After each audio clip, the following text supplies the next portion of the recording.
अंधी का बेटा। एक औरत थी जो अंधी थी, जिसका कारण उसके बेटे को स्कूल में बच्चे चिढ़ाते थे। अंधी का बेटा आ गया, हर बात पर उसे ये शब्द सुनाने को मिलता था कि अंधी का बेटा है, अंधी का बेटा है। इसलिए वो अपनी माँ से चिढ़ता था, उसे कहीं भी अपने साथ लेकर जाने में हिचकता था, उसे नापसंद करता था।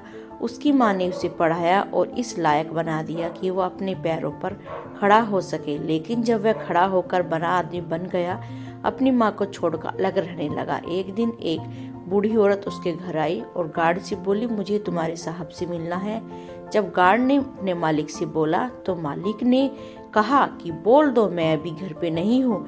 गार्ड ने जब बुढ़िया से बोला कि वो अभी नहीं है तो वो वहां से चली गई। थोड़ी देर बाद जब लड़का अपनी कार से ऑफिस के लिए जा रहा होता है तो वह अपनी कार के ऑफिस के लिए जा रहा होता है तो देखता है कि सामने भीड़ लगी है और जानने के लिए वह वहां गया कि वहां क्यों भीड़ लगी है।